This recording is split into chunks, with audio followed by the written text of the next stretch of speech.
parang nagbo-volunteer si Magalong eh. Kasi, Wag na yan si Magalong. Ang topic yan. So nakita nyo yung diferensya noon. Eh si ano, 'di ba?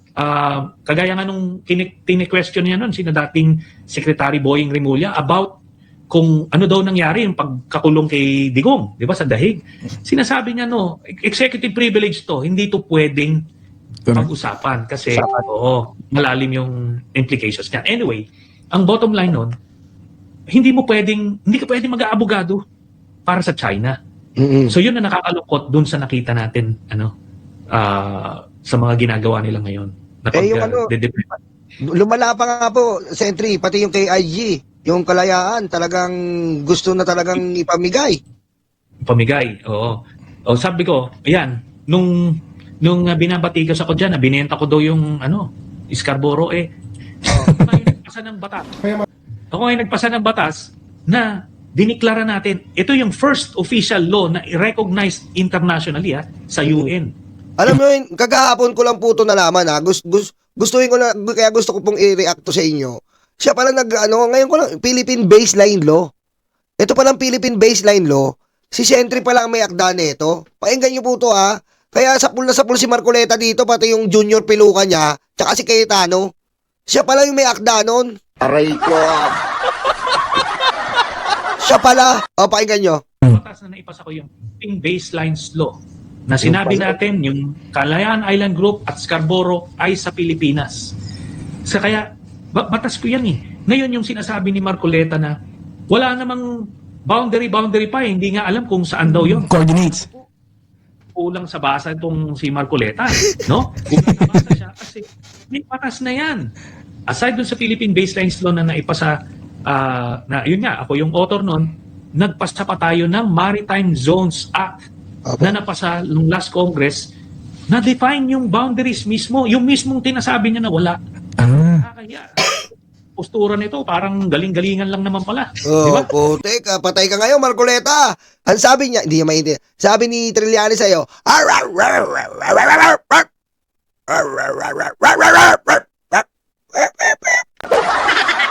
yan. Ayan Ayan, maintindihan mo na yan. Dog language na yan. Aray ko. Yung coordinates daw. Nandun mismo yung boundaries, yung kung saan talaga, specifically, nandun yun. Kasi sabi niya, hindi alam. Sinasabi nga po ni, Sentry, yung kay ni Senator Lacson, yung kay Coloma, di ba? Coloma, yeah. Si Tomas Coloma, yeah. Tomas Coloma. Yun ang binagbabasihan pagdating dito sa kay IG. Kaya so, kala mo yung Nyolo matindi, may klokloma pa no? Kala mo talino ng Nyolo sabi nga nila Axon yung kay Cloma, si Sentry, kala mo alam niya no? Kala mo matalino Talino ka? Ha? Talino ka ba? Gumagalaw ka pa Etong unclus doon. Yeah. So yun yung naging basis ni President Marcos na nag-declare siya ng presidential decree defining na ito yan, sa atin yan, pati yung pagsakop ng EEZ. Pero may earlier na yung bentahan ng Pilipinas ng Spain, binenta sa US, binili yun kasama na yan, mga yan. Tapos, pero officially, noong 2009, may batas na tayo na ina-submit natin sa UN, yung Philippine Baselines Law. Ayan, na nandoon nga yung Scarborough at yung Kalayaan Island Group. Ayan ito po kasi pakita ko lang sa iyo. Ito pong Philippine Baseline, totoo po yung sinasabi ni Sentry diyan. Ito pakita ko lang po sa inyo kasi matagal na po natin binigyan ng reaksyon yan. Ito po. Ayan pakita ko lang po sa inyo. Ito po yung Philippine Archipelagic Baseline Law RA 9952 na kung saan ito po yung baseline ng Pilipinas ay talagang sa Pilipinas. Yan po ang ginawa ni Sentry. At ito po yung matagal ko na pinakita sa inyo. Alenyolo, etong Murillo map. Ito pong Murillo map na 1734. Year 1734 pa po itong Murillo map. Dito po sa Murillo map, makikita po dito nyo ang sinasabi na ito pong Murillo, na-discover po nila habang sila'y naglalakbay, nagbabalangkas po sila ng mga geographical area o yung mga nagpupuntahan po nila. At dito po, na-drawing po na ito pong Scarborough Show o dito sa may baseline, tinatawag na Panakot in the Murillo map. Nasa atin na po yan. Ayan po yung ibabaw ng Pilipinas. Andito po yung Panakot Island. Ibig sabihin, yan po yung Panakot Spratly Scarborough Show. Ibig sabihin po niyan, sa atin po talaga yan mula pa noong 1734. Ayan po ang malinaw dyan. At yan po ay for the Philippine Victorious United Nations Convention on the Law of the Sea or UNCLOS versus China. Ayan po. Ito po ang ating basihan dyan. Hindi ko alam saan kinukuha ni Marcoleta, hindi ko alam saan kinukuha ni Cayetano ang kanilang pagtataksil sa inang bayan. Aray ko. Di ba? Alam nyo, Marcoleta, Cayetano, wala namang maganda eh. Umamin na lang kayo na agent kayo ng China, mas maluwag pa sa loob namin. Di ba? At least, define o kitang-kita namin at alam namin na agent kayo ng China. Hindi nagpapanggap pa kayong makabayan, tas pinagtatanggol nyo lang ay Chino. Mga demonyo kayo.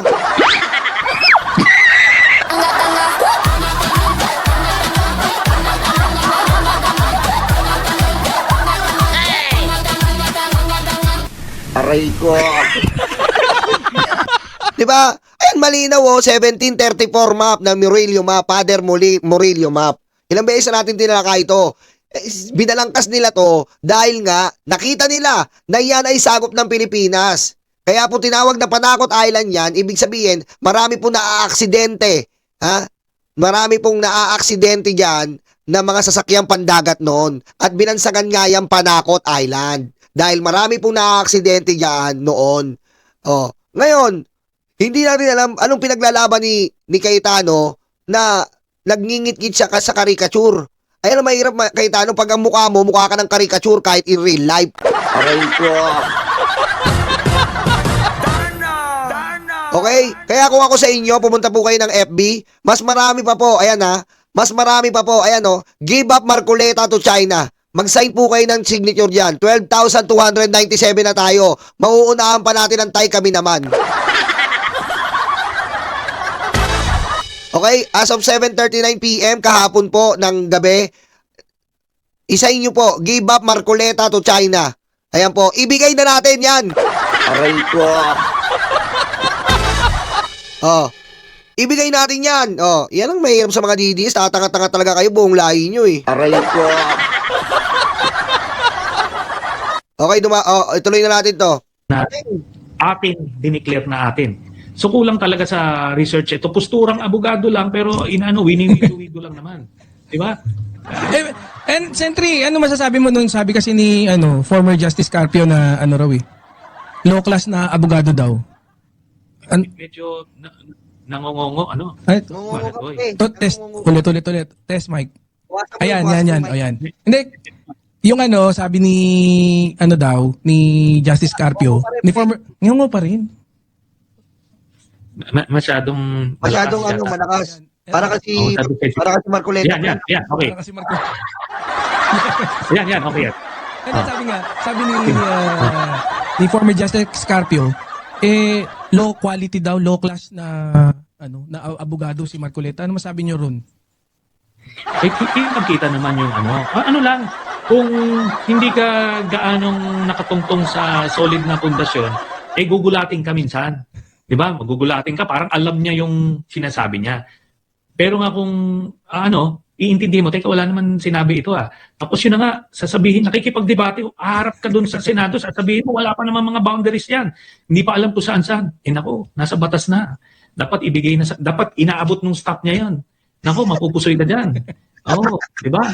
Cedric, pwede mo palang pusuyin dahil ikaw mismo may akda ng Philippine Baseline Law. Pwede mo palang pusuyin wala may iba tayong pinagkakaabalahan, hindi natin pagkakaabalahan yan yung mga seryosong tao ang pagkakaabalahan natin.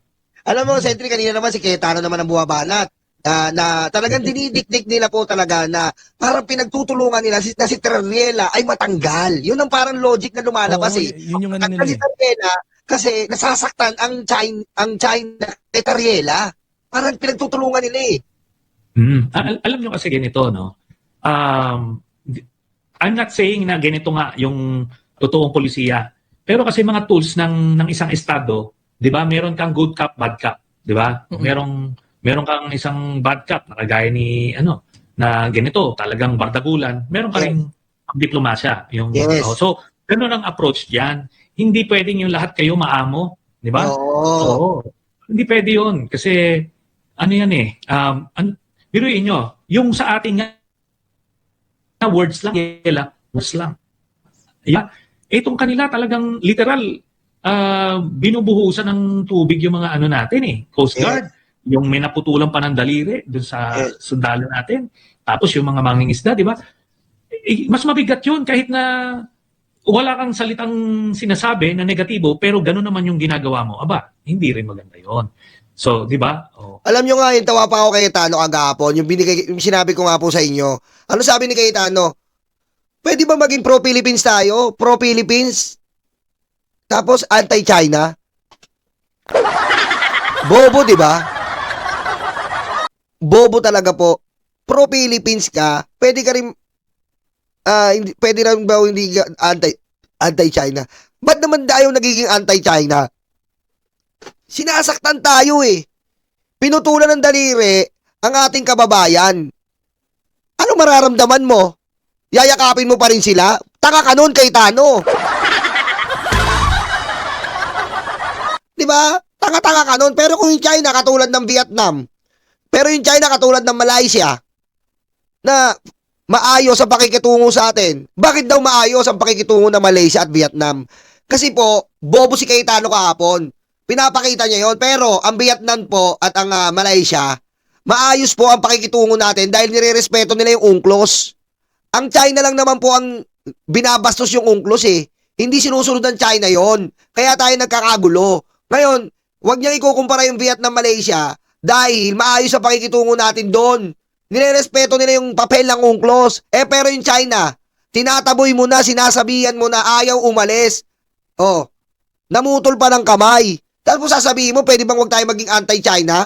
Wag din silang gago. Sorry for sa word Wag rin nilang wawalang yain yung mga kababayan natin. Tapos sasabihin niya, si Aimee, marami ang barel, may puno kami ng mangga. Si Aimee mismo yung mangga. Pagayin sa BBM, no joke.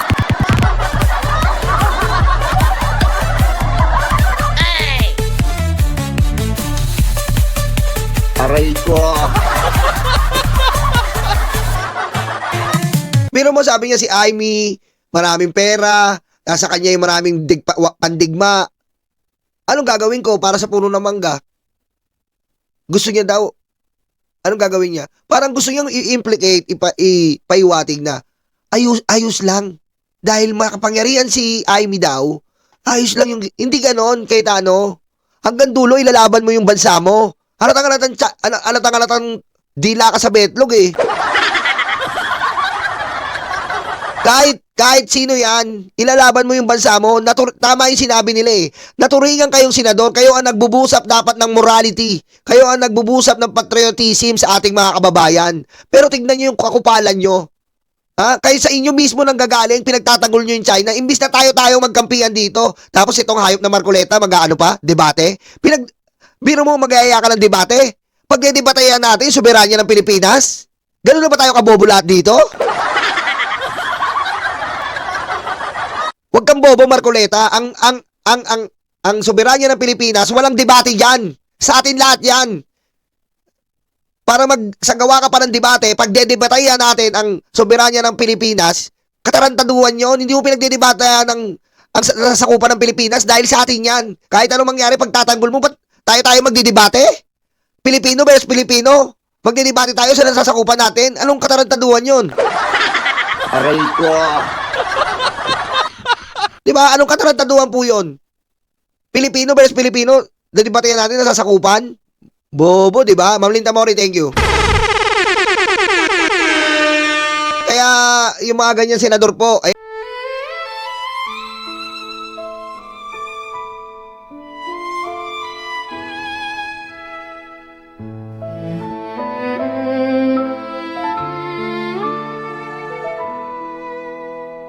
Nakaupo ako, lumalamon sila. Masasaya itong aking mga kaibigan. Abot kamay nila ang bunga ng puno, dahil balikat ko ang ginawang tuntungan. Habang namimitas lalong natatakam, sila ay para bang wala ng kabusugan. Kahit alam nilang mayroong mga langgan, at ang aking paa ang siyang inuupakan. Nais ko nang magpahinga, marami na akong nagawa at natulungan. Ako'y labis na nag-aalala, baka ang puno ay tuluyan nang maubusan ng bunga. Nakaupo ako, nagbabantay sila. Ang mga aso ko'y laging maaasahan. Hindi ko lang alam ang binabantayan. Ito bang puno o itong aking upuan? Itali ko kaya sa bahay ng langgam? Maglilingkod ba o maghahari-harian? Masasagot lamang ang malaking tanong kapag ako ay nawala na ng tuluyan. Nais ko nang magpahinga, marami na akong nagawa at natulungan. Ako'y labis na nag-aalala, baka itong mga aso ay maulol at magwala.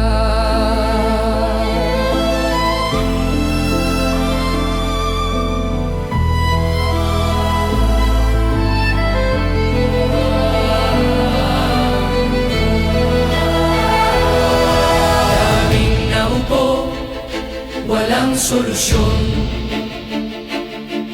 Daming nangako, naging ilusyon. Ikaw ang sagot-lagot, sa aming tamong-tamong. Ikaw ang boses sa aming bulong.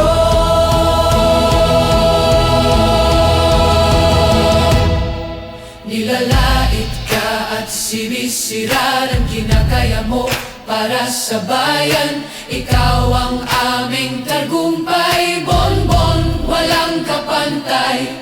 Nilalait ka at sinisira ng kinakaya mo para sa bayan. Ikaw ang aming tagumpay, bonbon, walang kapantay. Ang mga sugat, ikaw ang lumunas. Saradong isipan, ikaw ang nagbukas. Bayan, inuna mo, hindi banyaga. Gintong puso ay kahanga-hanga. Nilalait ka at sinisira ng kinakaya mo para sa bayan. Ikaw ang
Labis na nag-aalala, baka itong mga aso ay maulol at magwala.